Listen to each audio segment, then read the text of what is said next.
of pushes here. We got to get a goal, or the Altoona Steam are going to take this down. And could we see the Harrisburg Armada come back and put one in at the nick of time here? This is from every opportunity. Oh no! And he lets it drop and Welcome everybody to our first of hopefully many of these post-game interviews, postseason interviews. Might end up happening even during the season. Who knows going forward? But I did want to start off by saying I'm Foxy Robbie. Thank you for joining us here today. I'm going to be interviewing one of the Division I Rocket League champions from Season 3 of the Altoona Steam, Shockword. Let everybody know who you are. My name is Andrew Sarafini. I'm known as Shockword in-game. I joined the Tech League the very first season, pretty much when it first started. And back then we did 2v2s for Rocket League, but now we're moving on to 3v3 is how it should be. 3v3, the Rocket League standard, just in case anybody was wondering. I've been enjoying this season. I can't wait to come back for Season 4 of Tech League, which I'm hoping that you are going to be a part of. Yep. Plan on joining or continuing into Season 4. And I'm definitely hoping to see more teams hopefully joining it, but also even better players joining on each team and new D1 division teams for each of the 8 teams I think there are now. And hopefully we see some nutty shots, good pass plays, and a bunch of stuff just to make everyone go crazy. It's definitely fun to play like that. The real-world physics of Rocket League for me has always been interesting. I think you had a shot when you were right up at the goal line and you were pinched in on the post, and it launched the ball all the way to the opposite side of the field. I think I know which one you're talking about. Jumping off of their backboard and then redirecting it straight back down in. Yep, that's the one. Yeah, the real-world physics are intense in Rocket League, and it plays for some nutty shots. Oh, definitely. And there's a lot of new stuff. I'm sure that's still going to come out in the next year. That new tech, new everything. Well, speaking of new tech, this season, the Rocket League official Season 3 just started, and they're introducing new cars. Last season, they introduced the Ford F-150. They introduced the Fortnite Battle Bus. The standard car for most players being the Octane, or I forget the name of the other one that's kind of boxy. And the Fennec. The Fennec, yeah. I was mainly a Octane main, and I just recently switched to the Fennec mid-season this season. And it's the same hitbox and everything, but the lower front gives myself a better chance of flicking the ball and more accurate for me. Yeah, and I'm excited to see, as new cars come out, what's going to change the meta. I think it'll be interesting as this Rocket League season moves forward, how the meta changes. I definitely think some people are going to continue to switch them, even possibly during the same game. Now, as far as the D1 team, the Altoona Steam, what was your guys' game plan going into this season? Did you have, focus, starting at week 1, going all the way through, week 6, going into the playoffs?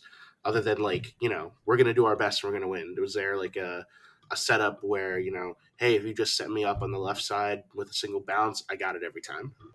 So in Season 2, we didn't really have any practices. Like I know the teams were supposed to, and I don't think we ever had one practice. But throughout Season 2, we only lost of the games we lost. They were all 1 goal every single time, and that was extremely hard to try and deal with because you're that close to winning, but it looks bad on the score or stats, I guess, because it says 3-0, but every game was lost by 1 goal. So coming into Season 3, we were definitely trying to change that part around. For the most part, we started the season off a little bad. I think the first game we got beat pretty bad, and that was against Harrisburg, I believe. After that, we started to turn things around. We actually were doing practices.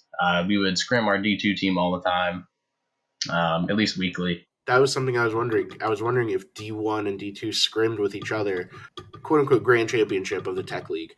There were D2 players playing in the D1 championship game. And I thought to myself, well, if they're scrimming with their D1 team, they know, how they play, how they interact with each other. Maybe they, have comms with each other. Yeah, I'm definitely looking forward to seeing them next season, whether they're moving up to D1 or we just face them again, or even if we scrim them in the off season, which I think will be the plan going forward. Now, as far as the current off season and when season 4 is going to be starting, have you heard any news when season 4 will be officially starting, like when preseason starts and stuff like that? I have not. I did hear, I guess, right at the end after the championship, they talked about having several weeks off, and then they would be sending out a schedule of when the upcoming first games would be. But I think they did plan on having preseason scrims actually set up. I don't know if they're streaming them or not, but in our high school league, we had a game that went into 3.5 minutes of overtime, and it was, I think, game 3 or 4 where that happened. So you got to think 15 minutes plus an additional 3. Your hand's starting to cramp up. You got sweat coming right down your wrist and dripping into your key bindings and stuff like that. They're so hyper focused that the adrenaline's just pumping, and maybe their hands are shaking with the adrenaline. They're not really paying attention to the palm sweat or the stickiness of the keyboard, and they misclick or they misfire. Yeah, that all, and even mental toughness itself is a whole key role to try and get through. Like you can tell when a team is just full into the whole game, and then normally it's just like one little miss up. Like once you're in overtime for 3 minutes, that's 8 minutes straight of playing just full concentration. Someone's gonna slip up at some point. Did you guys experience any type of not mental slip up, but like physical, not pain, but like physical exertion to the point where you're like, oh, I need to take like a minute break. I need to like step away for a minute, stretch my hand. Like this, my bindings are starting to feel weird. Did you guys have to readjust anytime throughout the season?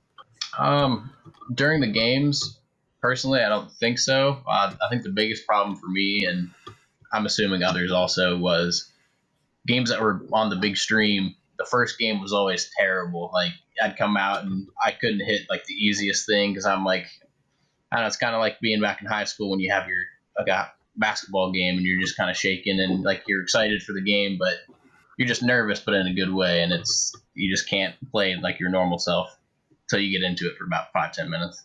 Been there, yeah. Going into the championship rounds, the playoffs, what was the thought process of, all right, we know we're going to be playing against this team. Let's go back, rewatch footage. Let's see, where we can close the gap. Let's see what we can focus on to not make the mistakes that may have been made during the season. Sadly, I don't think we had any of the recordings from the first time we played them in the preseason, so we weren't able to go back and look at footage. I guess when the end of the season started, we were just hoping to at least make it to semis and then hopefully grand finals, of course.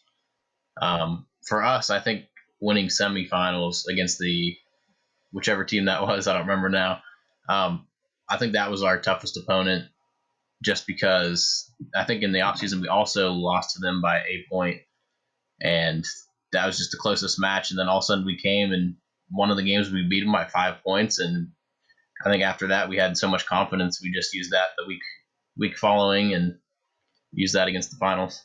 Yeah, that's I remember that game where you were ahead by like 3 points, and then a fourth goal was scored, and I was like, well, one thing I noticed with you guys is there's always somebody there to take advantage of the rebound, to bring the ball back, reset the team, and get the control of the field back. Yeah, that's definitely I think one of the biggest differences between high level players and medium or lower levels is just being there for the opportunities when they're open. There's lots of times, even now with the top teams, there's a lot of opportunities that are missed. You can make a perfect pass and no one will be there, so you have no way to score. And there's just lots of times that you can get a free goal, but other people have to be in a certain rotation, and that's why rotation is almost a full skill in itself, besides just being able to shoot and do solo plays or whatnot. When you guys practice, is that something that you look for, in somebody that's going to be playing on the team, or that's going to be, potentially joining as like a sub, where you're like, oh, this person definitely knows how to, play back, as opposed to always having to be a striker? Yeah, the biggest thing I would say, or at least in my opinion, is someone that can rotate very well, because that right there is half the game. On top of that, if they're able to keep up with the fast pace and make good shots, of course, no one's going to make every shot, and I definitely do not make most of my shots. So mostly someone who's able to rotate, be fast, and make decent shots would be one that we would look for. Now, as far as your teammates go, what is your go-to maneuver for, let's say, you're driving up the left wall, and you've got control of the ball, and somebody's really harassing you, trying to get it away? If I was going up the sidewall there, I would probably, well, if they were, I guess, dogging me on the sidewall, I'd probably try and make a flick play out to midfield for a pass play, and either have them do a shot or a backboard hit for the third guy coming in. That's another thing I see a lot, where players of a lower skill level will keep rotating out and keep going out of the way, maybe wasting their boost, hoping to pick up another boost pad on the other side, instead of just taking the shot. If it goes in, it goes in. If not, at least you got your midfield guy there to back you up. And a lot of times, and this is a huge problem for most people, if they're shooting at the goal to try and make it in, 99% of the time, the goalie's going to block the shot, because the goalie's not bad either. So the play wouldn't be to actually shoot it. You want to try and either make a pass or flick it off the backboard, forcing them to do something, and then hope that they mess up that way. Yeah, set up the screen so that way they can waste the boost, come back in with your second guy, and get it around them. Exactly. I'm sure a lot of people are wondering more about the grand finals. They had more of an advantage for defensive plays, whereas you guys were well-rounded, but you specifically, you are a fantastic forward midfield player. You make great saves, but I definitely see you as somebody who plays forward.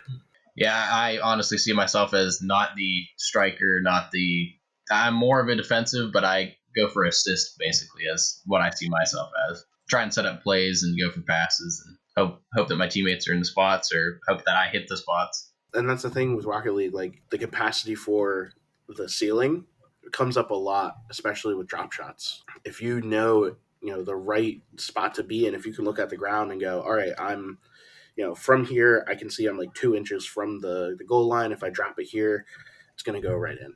Yeah, it's definitely the goal with a lot of stuff, is to kind of from the corner of your eye, or you can move your camera mid-game, try and find a spot that you want to try and hit, or half the time it's even just flicking it middle and just assuming that your teammates are there.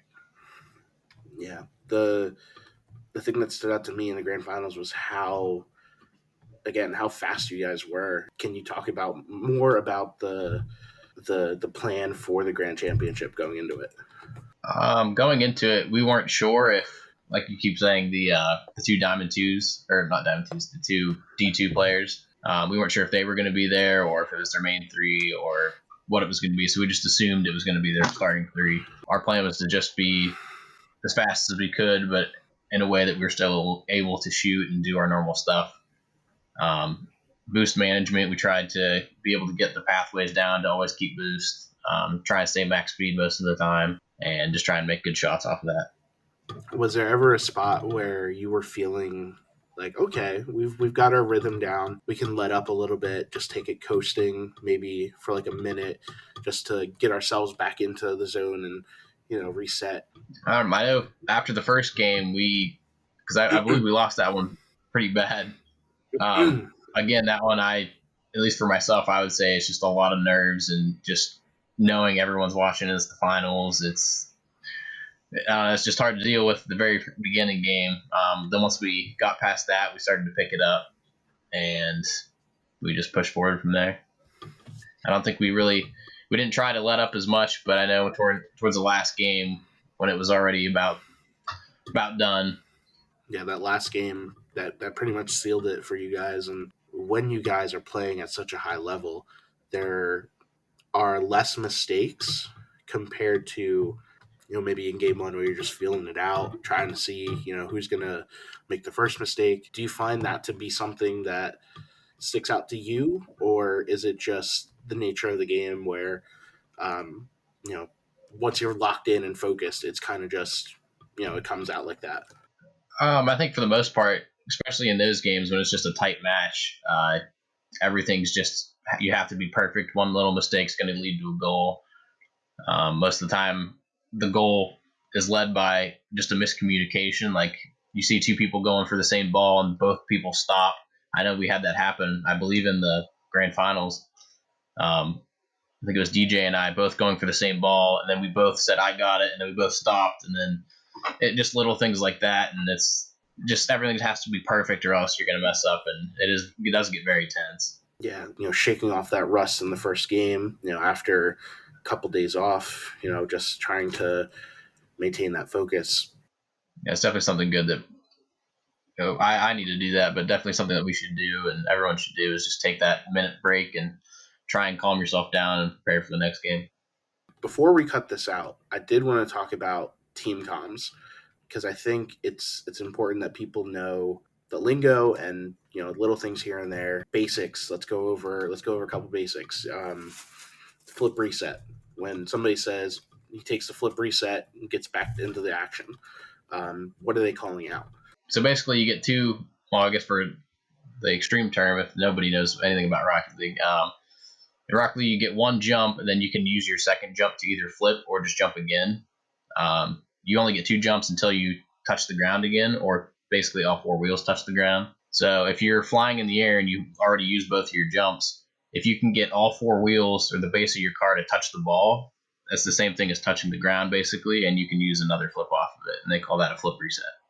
As far as like drop shot, sometimes I feel like I misuse the term, but drop shot to me is, player takes the ball up to the ceiling, and once they're comfortable, they basically let control of the ball go and pretty much just guide it into the goal. Normally we'll refer to that as an air dribble.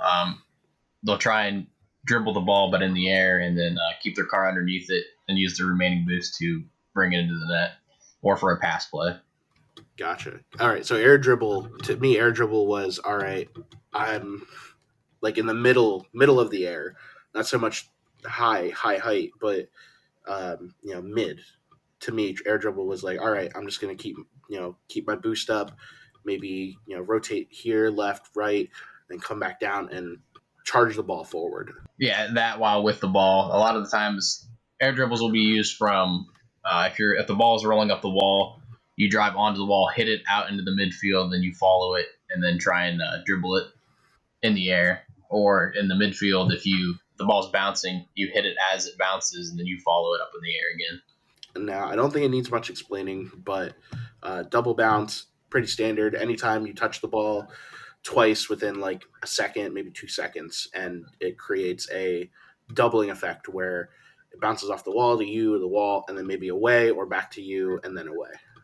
Mostly that term would be used for, say the ball is just sitting midfield and you were going max speed at it and you drill it off the backboard, you jump up in the air and hit it straight off the backboard back down into the goal. That'd be getting hit twice. You hit it off the backboard, then you hit it off straight into the goal or a pass. Yep. I appreciate this so much, and I'm so glad I got to talk to you, bud. Yeah, thank you very much. And we're going to keep doing these things.